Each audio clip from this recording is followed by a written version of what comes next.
episode of The Good Fork. I am Diana Edelman of Vegan's Baby, and I am your host. This is a podcast, and we're also multitasking a little while we are all stuck in quarantine and doing a Facebook Live as well, because you got to keep entertained, right? Yes. Sorry. So I have here Lindsay McCormick. You may have seen Lindsay on your Facebook feed holding a cute little bottle of BITE Toothpaste Bits. You may have seen her on Shark Tank a few weeks ago where she turned down Mark Cuban. But so Lindsay is the founder of BITE Toothpaste, and it is a zero waste, sustainable, all natural toothpaste bite. And I have known Lindsay for a real long time. I think we're going on like 7, 8 years, almost a decade. Almost 10 years. And it actually, we know each other because we started traveling right around the same time. I had a travel blog, and she was you were a travel video, basically. And we met in Vegas, and then we ended up meeting like all around the world as we went. So hi, Lindsay. Thank you so much for being here today. It looks beautiful where you are in LA while you're quarantined to your house. How's it going over there? What's Los Angeles like right now? So good, Dee. Thank you for having me on. I'm so excited. I know we've been friends for almost a decade, and I feel like we've really like grown up together like the past decade of our lives. So yeah. Thank you for having me on this podcast. I think it's super cool, and Facebook Live, so fun, especially like this time, right? I feel like it's definitely unprecedented times that we are living in at the moment. So. Yeah. For all intents and purposes we're voluntarily self-quarantined, stay at home. Yeah. So we've been at home working out of our apartment, which, I mean, if you're going to be anywhere, it's a pretty nice view. So, we're really counting our blessings during this time. I know that there's a lot of people who have been affected by coronavirus, and their family members, or they are sick. And so luckily, I'm fine. My boyfriend, who's also my co-founder, is fine. Nemo, our little pup, he's sitting right next to me. We're all good. And we've all at BITE been working from home actually since right after we shot Shark Tank. So it's been a little bit of a whirlwind of a month, but yeah, good. We're hanging in there. So before we even get into BITE, I want to talk about what you are doing in the community right now. You have been making hand sanitizer. We have been. So as soon as we started hearing about the coronavirus, like this was, super early. One of the first things that sold out was hand sanitizer. And although with BITE now we're manufactured in a facility up in California. We're in California. It's right up the road here in LA. And so, but we still have our in-home lab. So as soon as I realized that there was going to be this need, especially for the, homeless population in LA, I knew that we wanted to be able to do something. So I started figuring out, like, with the same thing of toothpaste, like, what is toothpaste? What is hand sanitizer? And the World Health Organization has a recipe online. It's their formula online, and you can basically follow it to a T. So at that point, this was early enough in the pandemic that you could still actually pretty easily get a hold of the raw materials. You couldn't get sanitizer, but you could get everything else. So we bought all of the raw materials that we needed, and we started making it and donating it. It's now since been way harder. We're actually having a really hard time getting the isopropyl alcohol, so we've kind of slowed down being able to make it, but we've been donating it to some really amazing organizations who are on the street, like still handing out hand sanitizer and just really helping like a segment of the population that has really been left to fend for themselves. So, I think one of the things at BITE is we're all about saving the planet and animals, but like people really can't look outside of saving the planet if they're worried about protecting themselves. And so by helping people protect themselves, I feel like, it's still all kind of contributing to what we're all in this for. So, okay, you went from travel, as did I. How long were you traveling? A couple of years, yeah? Yeah. So I had a travel YouTube channel, and I did, I was working as a surf instructor and a snowboard instructor for a long time. So in the in-between seasons, I didn't have enough money to live in LA, but I could go backpack in a different country. So I would do that. And then when I was 27, I actually took about a little over a year off. And that's when we met. And 27, because I'm 35 now. Holy 2012, right before I went to Sweden. Mm-hmm. Yes.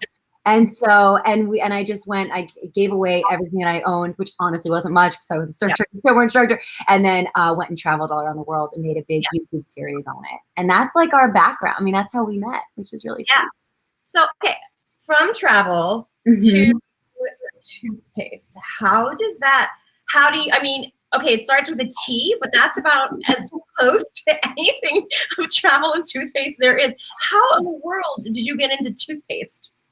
It's a really good question. I wonder about that myself. Well, it's not so much about toothpaste as it was like my love for the world and wanting to protect it. So, you know, the inspiration to travel was wanting to see this beautiful planet, and my inspiration for BITE was wanting to protect it. So my little tiny way of doing that was toothpaste. I was actually traveling. So since making YouTube travel videos, I ended up getting a job in TV, and I was a TV producer. So I was traveling all around the country, filming the show House Hunters, and I was going through those little toothpaste tubes, those little guys. Oh, I see a little cat in the background, and it just seemed, and it was just so wasteful. And so I wanted to be able to like get an alternative to just throwing out a plastic tube. And then looking into that, I started realizing all of the harsh chemicals and preservatives that's in commercial toothpaste. And I realized like, okay, there's a lot that's going on that's wrong here, and I really want to just make something even just for me that would be better. And I also, you know, with the Good Fork, and I know you're vegan and I'm vegan as well, I learned that a lot of commercial toothpaste is actually tested on animals, which was like mind-blowing to me. There's something called the rat caries test, and it's formally required for all fluoride toothpaste that's on the market in the US. You'll see that there are some fluoride toothpaste that say cruelty-free, and that means they've like chosen basically not to do the required rat caries test, which like good on them, but it also means that they're, I don't really know how they're not doing that, because we've, you know, looked into all things toothpaste, and we're kind of like, that sucks that is a requirement. So, and then things like glycerin could be animal derived. So that just kind of blew my mind, right?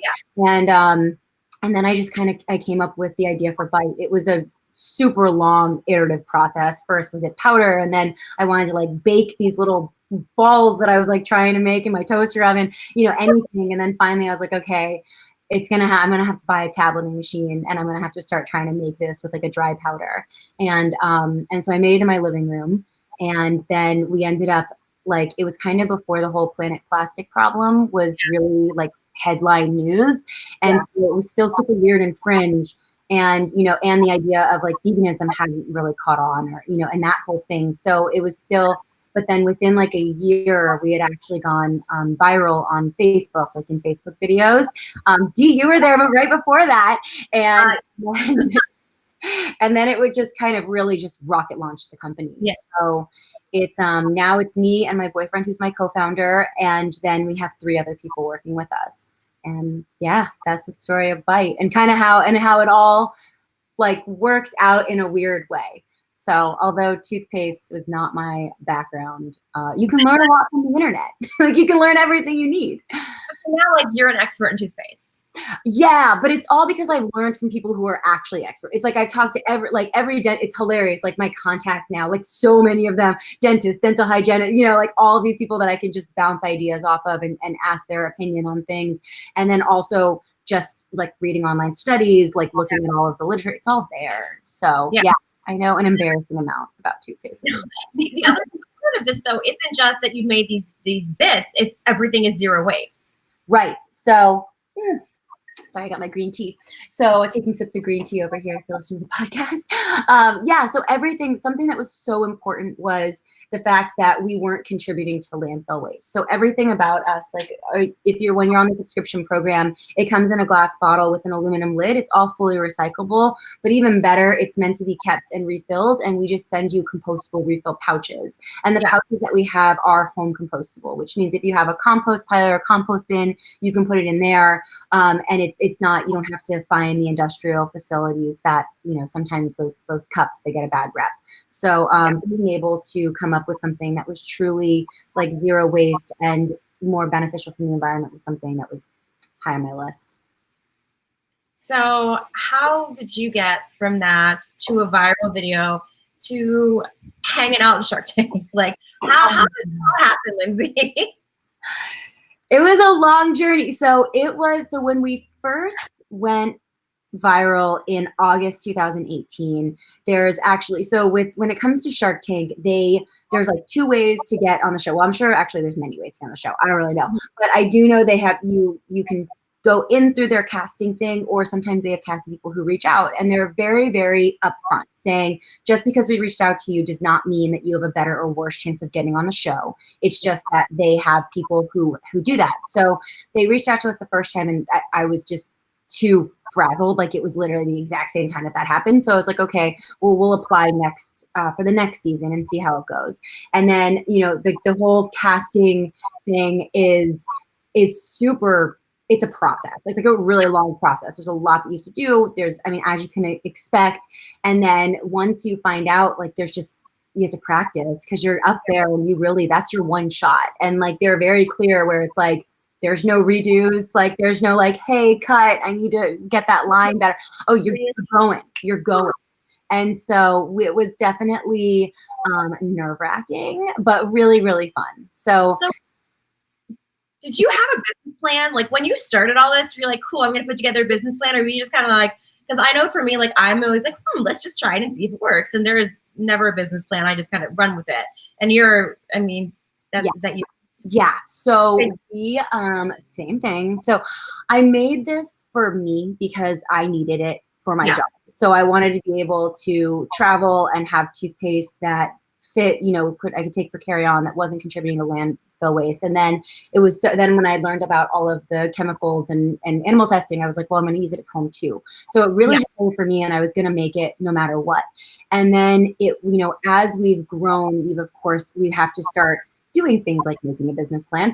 But never, at the beginning, it never was, because I think that if I would have made a business plan, I think if I would have done focus group testing and all of these very preliminary things that people do before starting a business, maybe I wouldn't have done this. Because if you look at the oral care industry, it's so incredibly competitive. And if you look at, all these things, like, the odds are not stacked against you, but it's like, you never know, like, the wild card of going viral, or that fact that just people are going to really demand something different, And I think that we're super lucky, the fact that I went into this, just blind, because if we would have stopped and like thought about that, we might have been discouraged and we wouldn't have done it. It would have been a bummer. And I know for me, like, when everyone's like, do a business plan, I'm always just like, oh God, because once you start outlining it, it's like, wait, it takes all the passion and everything, and all of a sudden you have to like condense that passion into a business plan. And I look at it, I just don't want to, I want someone else to do one for me, because it's a lot, and I don't want to get discouraged, and I want to just kind of go and see what works and what doesn't. And then when the time comes, okay, cool, then you'll figure it out. So when you got to Shark Tank, well, first off, because you're no stranger to being on TV. Like, you've been interviewed a million times. You had your own YouTube channel. But I feel like Shark Tank and being on that is a whole different beast for you. Like, what was going through your mind, like, first off, what did you have to do to prepare for Shark Tank? That's a really good question. So there was so much preparation that went into it, especially because coming from the fact that, we didn't necessarily, this wasn't built with like venture capital in mind at all. Like, we didn't done a pitch. Like, we didn't have the business plan like perfectly laid out. Like, all of those things we really had to build when we did Shark Tanks. We had to really look at what makes our business attractive to business people. And like, up until then, we had really just been like, we're making toothpaste and it's going really well, And so it was really kind of stepping back and saying, okay, we need to look at this like a business. And that was incredibly helpful. And I would say that, like, for sure at the beginning, when you're first starting your business, if you're starting from passion and just wanting to solve a problem, then getting into the numbers and the nitty gritty is probably the wrong time, because you just want to be able, like, for me, when I first started BITE, it was like making art. It didn't matter if like no one bought it or no one got it, no one liked it. Like, I was going to make it for myself. And then when you start, for Shark Tank, really forced us to make us think like this is a business. And that was super helpful to start really digging into those numbers and to be forced to dig into those numbers and kind of figuring out like, oh, like, this is a working business. And like, these things are like, it's all really, it was good. So for the preparation, and that's not even getting ready for your pitch, right? Then you have to you write the pitch, and you have to practice the pitch and like the whole thing. But definitely from my background with TV and YouTube, but like that I control a little bit. Yeah, and then control. And so that was like scary, super sure. scary. Yeah. So then, okay, leading up to it, where did you film? Sorry, it's filmed in, it's a Sony, it's like a, I don't know how much I can get into it, but we film in LA. We film in LA, and everyone flies in from all over the country. But luckily for us, it's right here. So it was not like it was a nice experience in that way. Did you know who all the sharks were going to be before you went in? You do not. Okay. Did you have like anything in mind that you really wanted there? So when it came, I had thought that, you know, all of the sharks are amazing and they're all exceptionally good at what they do. And it's funny too, because when we were preparing for it, one of the things that I did was come up with whiteboards, and I had whiteboards on our apartment, and I had written down every shark and like the deals they had done, what had gone, you know, all of the things, like their pet peeves, like what to say, what not to say. Like I got into like the producer. My goodness. Yeah. I was like, I'm not walking in there unprepared. Like I'm going to know everything. And so I thought a shark that would be, they're all amazing in their own right, but I thought the one that I had really, his previous investments were very interesting would have been interesting to us, was Robert. And that's because he had done PupBox, which is a subscription business. He had done SandCloud, which is an eco-friendly business. And I thought that would, like, it was very relevant to us and what would be helpful to us. So he was someone that I was interested in. But then, of course, it's like, who doesn't love Mark? Who doesn't love Mark? You know, it's like, you love them all. But I was particularly, because of his history, interested. Okay. So when you walked on, I just want the play-by-play of all of this, basically. So like when you walked on stage and you see the shark sitting there, like, do you have that moment of, oh my God, like this is real life.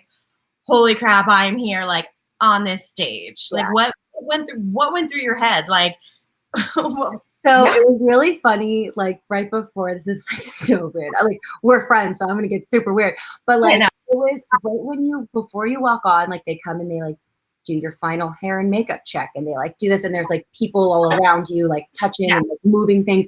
And I like closed my eyes and I was like, I feel like I'm in a simulation. I was like, we're all living in a simulation. No, I don't know. It just seemed so surreal, you know? Yeah. And then honestly, you just black out.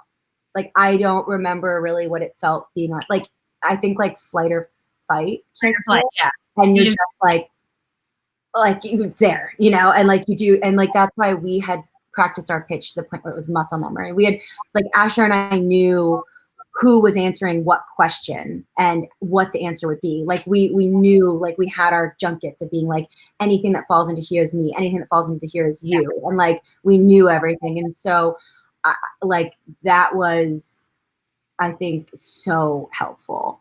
Like, yeah. How long did you guys prepare? Well, it's tough because it's like, I think, you know, the casting thing is a long time, but you don't really know for sure that you're going to shoot. Like, it's all up in the air. It's TV, right? Everything changes, whatever. So we had really started preparing once we began the casting process. Okay. Because we kind of, you know, which was because we were like, even if we don't get it, like in the end, this will be helpful to us because we have, you know, gone through all these questions and gone through everything. So we, I think, you know, I don't know how much other teams prepare, but like we went in there, like we were exceptionally prepared. Like, cause I was terrified. I know you and I know Asher, and I can see you all literally sitting every day, like bop, bop, bop, like figuring all of this out, going over and over and over and over it again. Shark Tank played on our TV for like, it was on 24/7. Like we would all be working there and it would just be on. It would be on. What episodes did you watch? Oh, I watched every single one of them. Every single one. I watched literally from season one. Well, season one I didn't watch as much. Like the first few seasons, it was different because they, I think, like had taken a percentage of every brand that went on there. So it was like a different kind of vibe. But then like from there on, after that, it was a totally different thing. So like I think I've watched like every single Shark Tank episode at least once, probably twice, and like notes on it, being so like a Shark Tank trivia, and you would I would kill it. So you walk on stage, you don't remember anything. Do you remember them offering you the deal? Yes, I remember that. So although if you watched the episode, you could see we forgot about Kevin's deal quite a few times. Yeah, we got a deal from, or an not what is it called? An offer from Yeah. Kevin and from Mark, but Okay. it was Deals? just so much higher than what we would even anticipate. So I was like, that's not even an option. And then Mark was he wanted 15%, and we went in there with asking for 5% for 35. Okay, there you go. Sorry. Yeah, so 325,000 for 5%. And and that, like, so I think like the strategy of Shark Tank too, like every team or every like company, I say team like it's a game, every company has their own strategy. And I think that's something that we definitely did is we and I don't know if this is the right move, right? When you in like hindsight, but like we went in there with what we thought was fair. And we weren't really there to like super negotiate. We just were kind of like, this is what the numbers say, like this is what we think is fair. And we didn't really leave much room for like negotiating. So, like I just I feel like when you're starting a partnership, I don't want to be nickeling and diming you. I just want to be like, this is fair. Let's start this off. So that's kind of how I want to do it. I think like what makes better TV and what, other brands like to do or other people like to do is going with something way high, knowing that they'll negotiate, or going in way low, knowing they'll negotiate up. And we didn't really do that. And I think that was, different. I think that was like, we didn't really have much room to play with at that point that I wanted. And so looking back, are you comfortable with that? Like, are you comfortable with the fact that you turned down the offers? Oh yeah, for sure. So, cause even if we would have negotiated more, we still weren't on the same planet, so it would, it wouldn't have worked out anyway. But I definitely like, I mean, who doesn't love Mark Cuban? Like who doesn't, so but when it comes to your business and kind of going with what, we went in there and what we knew was right for us and our brand and our customers and what we wanted for the future of the company, it's kind of like, even with the shiny lights, like you just got to stay on track, so like this could be so amazing, but still we got to stay on track, so. Yeah. And so now you guys, you are moving forward with everything. What kind of stuff do you have coming up? So we come out with new flavors every season. Right now, this is actually my favorite one so far. I say that every season, but it's true because I wouldn't let it happen if it wasn't my favorite. We have lavender lemon, which is springtime. Oh, nice. Like lavender lemon fruity pebbles. I need to send you some. I'll send you some. They're so good. Relaxing toothpaste. Yes, it is. There's like, it's relaxing because of the lavender, but then the citrus like makes it like bright a little bit. So it's like, it's a nice little compliment. And then we have our toothbrushes too, which I have as well, which are actually really awesome for travel. So this is our bamboo toothbrush, and it comes apart. So you can just like throw it in your makeup bag or whatever, which is where I throw it, which is not hygienic, but works for me. And then we're coming out with new products as the year goes by too. So anything you can sneak peek or your mom on it? I don't have anything right now, so nothing yet. But once I do, I'll let you know. I mean, how do you come up with the flavors? So we're working with a small business flavor house here in Los Angeles, which is super awesome. I love being able to just really keep it local. And I come up with what flavor, like for this was like lavender lemon, and we all talk about it as a team. We can do like that. There we go. We all talk about this as a team and say, what do you think of this? What do you think of that? And then we usually ask some of our customers as well of like what they kind of think. And then we start the flavoring process. So like to make the lavender lemon, it's actually lavender oil sprayed onto a carrier. So it's like real legit flavoring. And then it gets put into a powder. And then the powders are sent here to my in-home lab, which is where we make this hand sanitizer. And I'll like experiment around with it here to get the exact percentage and then send it to our lab to manufacture it at scale. So it's still very like hands-on, like I touch every point of the process. And then, right now we're coming up with our summer flavor too, which I can't tell you what it is yet, but I will. As soon as we have it, I'll send you some too. I remember sitting in your living room when you were first starting this and you had a bowl and you were literally flavoring them. And be like, no, this one's got too much of this. Nope, too much of this. Like, it's come such a long way. At what point did you move from like your living room to the bigger venue? So right after we went viral in 2018. We immediately sold out. Tell people, because I don't know that everybody knows about how you went viral. What was it? Okay, so I was making BITE in our living room, and I was like hand pressing every single little tablet, putting it in a bottle with gloves on, and then like putting the bottle, like hand putting the label on, and then shipping it out. Like I printed up the shipping label, the whole thing, everything was done. And so that's the way things were made. And Women's Health was like, hey, we would love to like focus, like do a little video on you. You're female founded, eco-friendly business. We haven't really seen anything like this before. So just send us some footage of you making bits and talking about BITE and send it to us. So I did. And it was literally like Asher and I shot it at 6 a.m. before I left for a TV shoot. Like like I had no idea this thing was going to go viral. I looked like crap. So then we like send it. I do that. I look at it like, why? And so we send it to them, and I don't hear anything back for like months, like nothing. And I'm like, well, you know, busy people, whatever.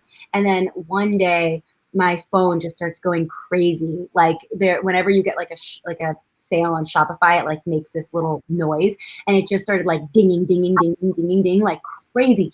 And I looked at it, and I was like, what is going on? And I looked on Facebook, and sure enough, the Women's Health video had gone up and just started going crazy viral. Like people were sharing it. I think at this point it's had like over 100 million views, and it just keeps on going. And then once that happened, then it was like Cosmo started playing it, and then Business Insider reached out, and then Attention reached out, and then the next thing you know, it's like really echoing. And so that was like awesome, but then also terrifying because we were still in a living room, and I was like, there is no, at first I was like, oh, I can make these, it'll just take like a few weeks, like I'll just stay up all night and make these. And then there's absolutely no way. Like, and so we were sold out for 2 months, and I found a manufacturer here in Los Angeles, and now it's all made like fully GMP FDA certified lab, you know? So yeah, that was the whole thing for a long time. I mean, I think I saw you right after all that went viral, and you had your little lab in your house, and you've come so far. Like I'm so proud of you, and I'm so excited to see all of this for you. So what's been your biggest challenge with all of this? Oh, good question. So, I mean, the thing about running a business, especially the way that we've chosen to run it, we've chosen not to take outside, like not to take venture capital. We've chosen to really kind of go our own way, and we're really pretty bold in a lot of the choices that we make, and we are really like always having to teach like anyone that we work with, like because what we're doing is so like weird and new, we're almost having to like teach them along the way.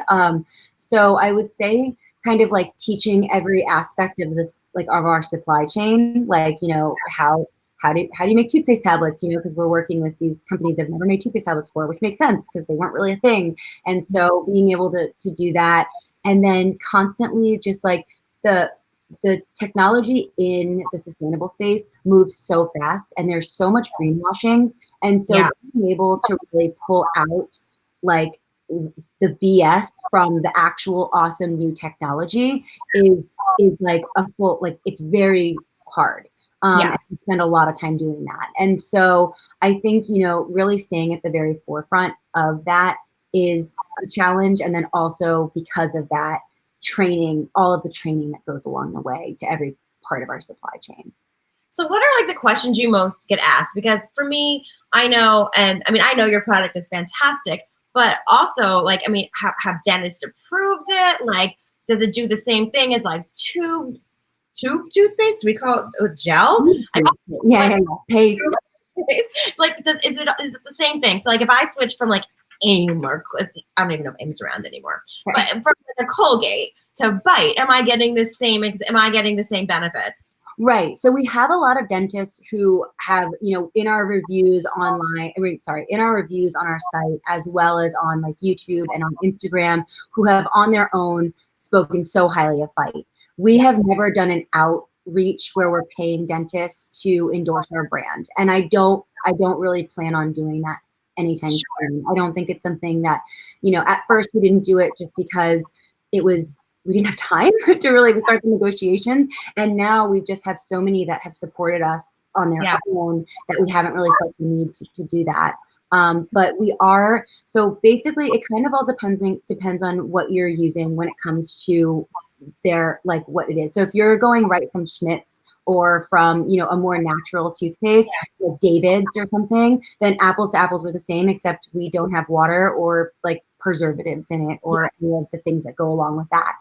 If you are coming from like a Crest or a Colgate, there are going to be things that you're used to that we don't have. So it's like our foaming agent is not the same as sodium lauryl sulfate. So like we're like less of a foam, you know, and we use a natural flavoring agent. And so it's not as like pow in your face minty. Yeah. So, you know, it's definitely, and then the whole idea of even just biting into your toothpaste, what we heard across the board from customers and dentists is that it's weird at first, but then you really like it. But then they're like, it's weird at first, but now I'll never go back, you know? And so that's kind of the total. Like the first time I was like, oh, okay, and I'm biting it. I'm like, how much do I bite of it?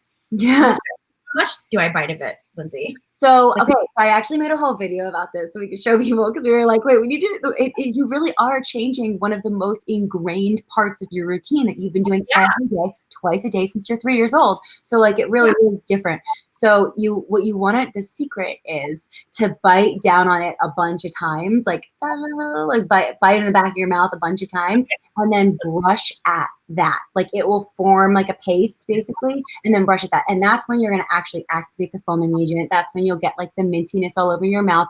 But I think, you know, some people, and it's probably our fault too, because we call the word like bite, not like bite many times, you know? And so I think people just like pop it in their mouth, they bite down once and they start brushing and they're just like, there's chunks everywhere, or it's not foaming. And I'm like, we have not instructed these people correctly, you know? And I'm like, okay, that's on us. So yeah, you want to definitely put it in there. You want to bite down a bunch of times, and then it'll start to foam. And then brush. Okay. So what products do you have now? You've got your traditional mint. Yes. So we have mint charcoal. And it's important to note too that a lot of people will talk about charcoal being abrasive on your teeth. So our charcoal is actually a low abrasivity toothpaste, and the RDA value is 24, which is one of the lowest you can get. And so that was super important to us to make sure that we had a low abrasive toothpaste. And then we also have our seasonal flavors. So right now it's lavender lemon.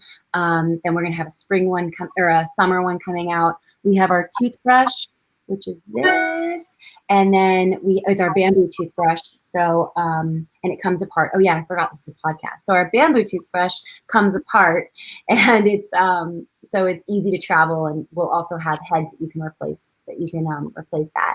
And yeah, that's it for now. It's interesting because I can like see the pipeline, and I'm like, I can't say it yet, but we'll have many new fun things coming in the future. You still have your kids, right? The what? Oh, and we do have, yes, kids. Launched. Oh man, yes. We have our berry twist, which is we released it with just our 1 ounce subscription or 1 ounce bottle, but then it was such a hit with the kids and the parents that it's now subscription as well. So it's a berry twist flavored tablet. So like if I want a berry twist flavored tablet, can I use it? You totally can. We say great for kids. So, and actually there's a lot of adults who use it because it's a really light berry flavoring. So it's like, if you're not into mint or if you're allergic to mint, it's a great alternative if you don't want to switch up with our seasonal all the time. And it's like, what's great about for parents is that it tastes really good. And then what's great for kids is that it's just so easy. They don't have the mess in the sink. It's not like there's like paste all over the place. So it's, we've gotten a lot of parents emailing in being like, thank you so much for making brush time better, you know? And so, yeah, it's been really sweet. So how did you, you said, you know, I know you're vegan. How did you, what made you get into the whole vegan lifestyle? Because now, like, I mean, you are probably one of the most passionate people I know when it comes to like vegan and sustainability and zero waste. And like, I mean, you DIY everything at this point now. What started the whole movement towards that? So I had been vegetarian for so long, which I thought was enough. And now that I'm vegan, I'm like, that was not even enough. But you know, it was because I loved animals. Like I think I've been vegetarian since I was like 7 years old. I basically just told my parents, I was like, this is it. I'm not doing it. I saw The Little Mermaid, and that was like, and Bambi, and I was like, that's it. never again. And they were pretty cool about it. They were like, okay, you can just eat peanut butter sandwiches at dinner, like instead of your like meat part. And so, you know, survived off sides. And then I had always gone back and forth with being vegan, where I was vegan in middle school, and then I fell off the boat. Then I was vegan in high school, fell off the boat, college.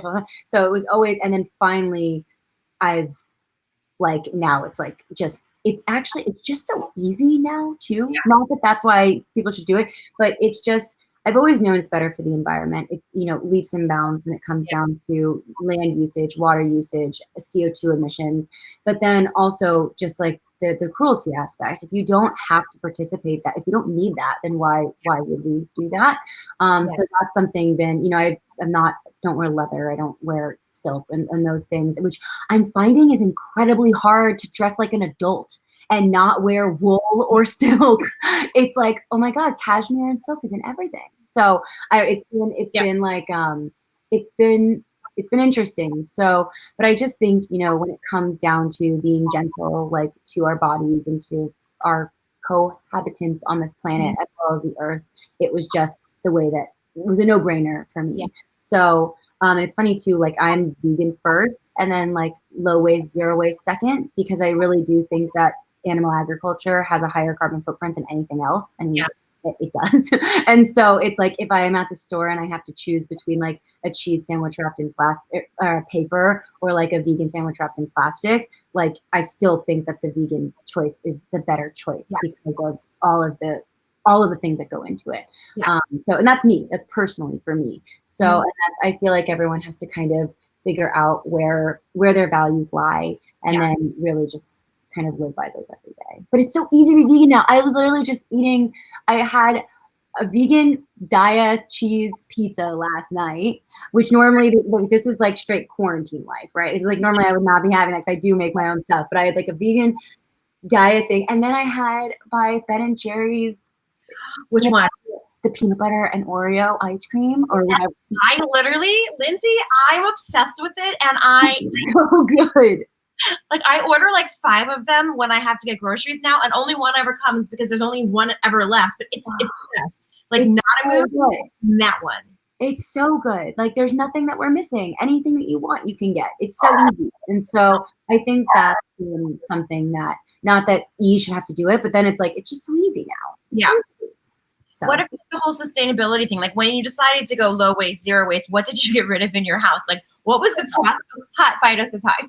This is a great hi, Fido. He's so cute. Fido is Dee's dog, and he's jumping all over her right now. It's very adorable. Okay, so here are the easiest things. Like obviously for us, you know, switching out your toothpaste, so easy. Delivered to your door. Don't think about it. Zero waste. Other things that are incredibly easy, switching to bamboo toilet paper. There are subscription companies that do it. They send you the toilet paper every month. You don't have to think about it. It's pretty comparable in price, like maybe a little bit more than going to the store, but also like it's way more eco-friendly. Bamboo, just like why we use it for our toothbrush. Like what's awesome about bamboo is that it doesn't take a lot of water to grow, and it doesn't take pesticides. Which is just like it's like a great thing. So that, and then I would also say, so like those are just 2 simple, easy things you don't have to think about, easy to start. When it comes to in the kitchen, something that was more intimidating to me, but I just so highly recommend it, is bulk food shopping. And like, look, I'm gonna tell you, it's weird the first time. Like it's super weird, and you don't know what to do, and like there's tear rates, and you have to like take a photo of like. So what I do is I bought my like, you know, cloth bags off of Amazon, and they have tear weights on them, but I only ever like get the person at Whole Foods or I want to do the tear rate when it's like a really expensive thing that I'm buying, because other than that, it's a pain in the butt. But basically you can just, you go to the bulk bin, you fill it up with whatever you want, and then you take a photo of the SKU. And then when you check out, you just show the person checking you out the photo of the SKU, and then they say, oh, okay, that's how much these almonds cost. So that has been just super easy. Like even with the quarantine thing, it's like I have hummus forever because I have a thing of tahini like in my fridge, that like a jar of tahini, and then I have more dried chickpeas than I have like 3 mason jars of dried chickpeas because I accidentally bought. So I'm like, I could eat hummus forever. Like it's fine. I have about 6 cans of chickpeas in my right now. And it's so easy to make hummus. It's so easy. Like, and I don't know, when you it doesn't even take, because I'll say with BITE and just like trying to have like any sort of life, like we're so busy, but it really doesn't take much more time, especially because you can buy things that just stay forever. So it's like I don't go to the store as often. So where it's like, yeah, it takes a little bit more time than just like opening up a tub of hummus. That's not that much more time. It's like you throw it in the food processor, you add some stuff, and you have hummus. It's so good. So yeah, I've kind of found that to successfully be like zero to low waste, as much as you can, is being able to make it easy for you, because like no brainer. It's not easy, you know, but it's like a no brainer. Yeah. So yeah. So what about your products? Because I know you make like your own face stuff and your own lotion, which is very good, by the way. I really like it. How do you do that? Like, also, like, what were you like just one day, I'm gonna make lotion? And Yeah, then the internet. I just look on the internet. I look up, and you have to be careful because there are some things that are not correct on the internet. So I double check everything. But when it comes to, when it comes to making like a body lotion, you don't want to use it on your face, but you could use like a coconut oil base with aloe vera and some like argan or jojoba oil, and it's gonna just seep in super well, and it's like so nice. And that's not something you would clog, like you wouldn't want to use on your face because it would clog your skin on your face. There's just so many different things that you can use at home, as opposed to using these things that are formulated in a lab. Like, and I'm all down with like safe synthetics. Like, I think I wear sunscreen that comes out of a plastic tube, and it's like no way natural, I don't think. But I think there's a time and a place for things. But when you're putting something on your skin, which is literally the biggest organ, your most absorbing organ, it's like you want to make sure that you're putting in things that you would eat, and because that's what it's seeping it in. So those kind of things. I like to make them and experiment with them, and I make them all here. It's fun. So how do you deal, because you brought up this sunscreen in like a plastic tube, how do you deal with that? Like, obviously, you're still using it. What goes through your mind when you're purchasing a product like that? Or are you offsetting it by doing something else, to make up your purchase? It's a good question. So the first thing is, like, the first R in all of the things is reduce. So the first thing is, like, if there's not a sustainable alternative to something, I'm going to use it as little as possible. So with sunscreen, it's like, yes, of course, I'm going to wear it whenever I go outside. But like when I go for a run every day, and I wear a hat. I don't put on sunscreen, and so I'm only putting on the sunscreen if I'm actually like running around for the day. So those are the things where it's like, as opposed to, if there was a sustainable alternative to it, I would probably be a little bit more, liberal in using it. But I just think, it is a necessary thing in our lives. It's like, the unfortunate thing is that plastic is so convenient. So it's like, really, it's everywhere. And so I feel like as long as I'm just constantly trying to audit my lifestyle and take out anything that I can that isn't in alignment, is like, or that is, not 100% necessary, then I kick it out. But when it comes to things like, I just haven't found a good sunscreen brand that's not, and a lot of people have already sent me the ones that come in tin or whatever, but they're not made. I'm actually pretty particular about the way that sunscreen needs to work, and it can be formulated incorrectly very easily. And so that's something that I wouldn't use, that wasn't like tested, properly. But then I would, there's, what was I going to say? There's, what's it called? It's just kind of like auditing things. Oh, like multivitamins, right? Like those, I will definitely find ones that are in glass because they exist. And, it's like, so then it's like, okay, I switch that out. So I think that those are kind of the way that's the way that I look at it, the checks and the balances of everything. So if someone said, hey, Lindsay, I really want to go zero waste or low waste, what's the first thing you tell them to do? I would say look at your daily routine and figure out the first things that you could take out, because those are the things that add up the most. So it's not necessarily about, like, it's not about buying a canvas bag if you want to go grocery shopping every other week, you know what I'm saying? Or if you're still going to order Amazon Prime, like there's no point in buying a canvas bag, And I would say, like, what are you using every single day?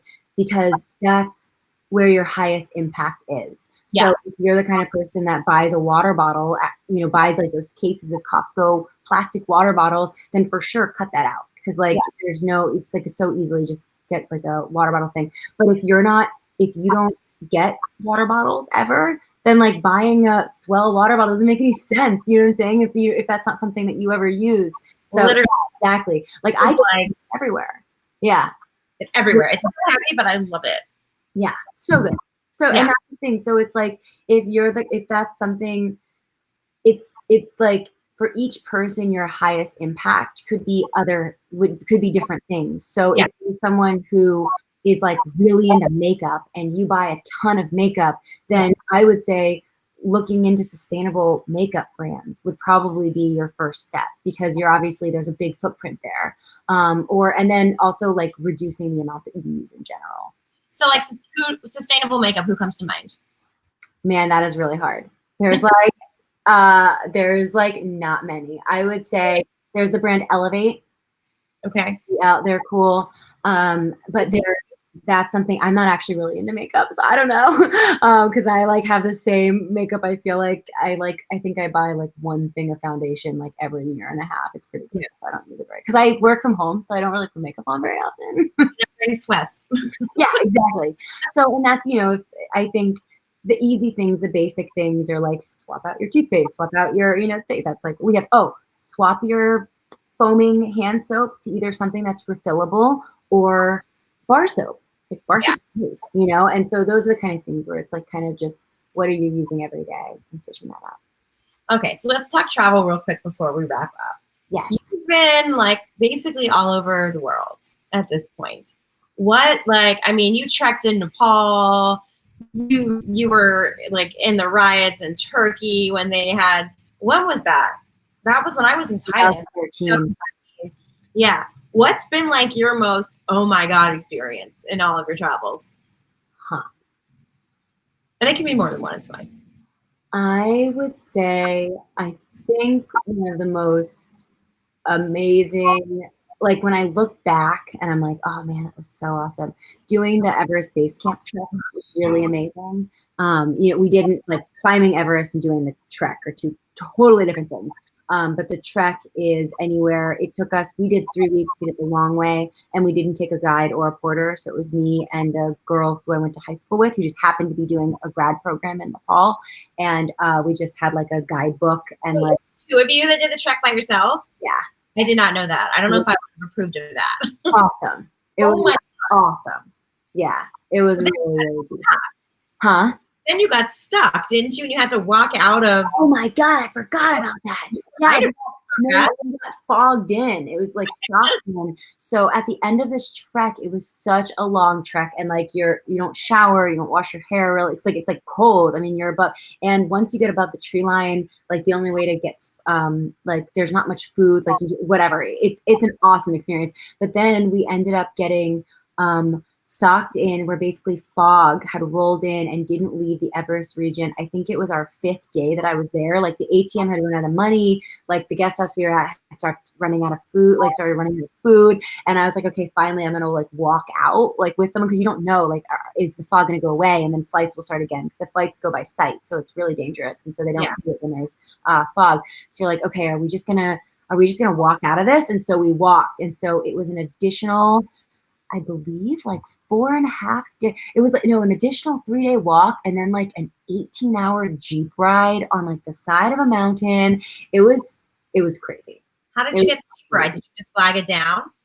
Yeah. It's like you end up like it brings you to the bottom where there's like this area that there's just, it's like a small little mountain town, and there's the Jeep. And then the Jeep broke down. Oh my God, I forgot about that. And the Jeep broke down forever. And then we had to get another Jeep. It was crazy. So, and that was by myself for that, because my friend who I had trekked with, actually smartly for her, that she didn't know this was going to happen, but we had like finished the trek, and then she took a helicopter out, and because she had never taken a helicopter before, and she's like, oh, like I'll pay the $200 to take a helicopter out. And I was just like, I didn't go this far to like take a helicopter out. Like I'm going to come out the same way that I came in. And then we got socked in, and I was like, oh dear God. And so I was by myself at that point. You walked by yourself for 3.5 days? No. So I ended up, there was this guy who was like in the British Navy who had like a guide. And so I shared his guide. And so we were with a guide, but then he was carrying the guys in the Navy's pack, and I was carrying my own pack, and they both were going so fast because like the guide was like used to it and the other guy didn't have like, and so I was like in the back just like trying to keep, oh my God, it was so, but it was amazing. It was like the best.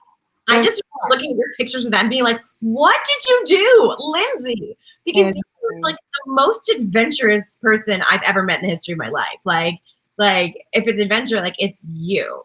And then there's this whole other like super business savvy side of you that it's just, I mean, it's just a new adventure. I feel like it's just a totally different use of your adrenal glands. Like, it's a physically safe adventure, but that's about as like safe as it gets. Yeah. Okay, one last question. What's the best vegan meal you've ever had and where? Oh my gosh. Bring it back to vegan, you know that. I know. I love this. I need to think. Dude, I've had so many though. Let me think. What's yours? No, you can't flip it. Mine would be like one of the 2 James Beard dinners. Both of those James Beard dinners I had. Oh, crap. Well, of course it would be that. Of course it would be that. Too? Yeah, for sure. It would be that. So that was November, and it was like an event though. I didn't even register in my thing. Yeah, okay. That like you can't go to like a restaurant now and have that dinner. So like if you couldn't go, okay, pretend James Beard dinners didn't exist. I mean, the James Beard thing was like is like a class in its own world. Yeah, it's magnificent. Okay, mine. I have a couple. The Sparrow and Wolf, which you didn't meet that chef. He did the first James Beard dinner in New York, and that's Brian Howard. EDO, and that's Chef Oscar Amador. And next time you come to Vegas, I'll take you there. And then I had this dinner at a restaurant in Paris called Breathe. And so for the food tours, I'm going to start in Paris. That is like, it is exquisite. Like that food was beautiful and gorgeous. And they had like eclairs and macarons, and vegan macarons are hard. Actually, vegan desserts in general, I think, tend to be a little bit more of a struggle, which is why we always get sorbet. So, okay, those are mine. So, those are good ones. So I'm not as much of a foodie as you, but I will say, okay. So like my go-to, there is a vegan restaurant here in LA called LA Vegan that I'm obsessed with. They have the best chicken wings in the entire world. Okay. And then, so I would say like, that's like my go-to, but then, yeah, I would say that. It's like, there's nothing sophisticated. It's like a hole in the wall restaurant, but it's just so good. It's so good. So when you were in New York, did you eat at any vegan restaurants there? Oh yeah. If you're in New York, there's a restaurant called, is it Ha Ha Ha? Ha Ha. In the East Village. So good. So good.